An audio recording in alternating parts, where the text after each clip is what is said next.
You can have a TV in your backyard or in your gazebo.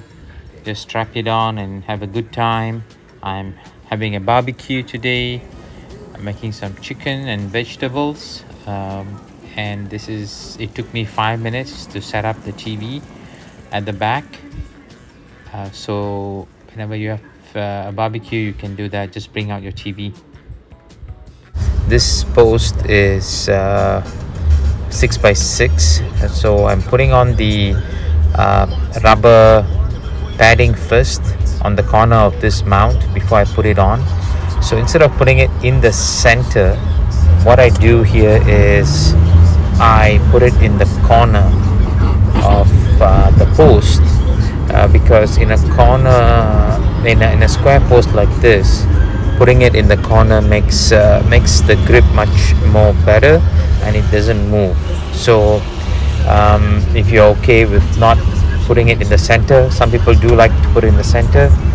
I didn't put this in the center because the position of the mount didn't matter to me, but this method works really well. Just putting it in the corner. What I'm doing is just strapping the top part of the mount and then putting it in the corner, and you can see that it is right in the corner, and then holding up the strap to the folding it up so I can just insert it and not cutting it off, right? So I'm showing a nearer view of how it's mounted in the corner, a top view, so that you can take a look and do the same thing for your installation. And it's not going to squeeze the sides. Some people are worried about it squeezing the sides of the pillar, the corners of the softwood pillar. It doesn't. It has protectors. It has a pad protector, especially on the side where the buckle is, but if not, it's pretty good. Okay, I'm just finishing off the bottom strap and folding up the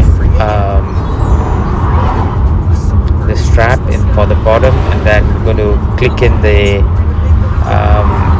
the gazebo TV mount. You don't need any screws. All you need to is here snap it into place, right? And then get your TV, which you have put on the vertical pieces, and just put it on, and then put on the safety screw.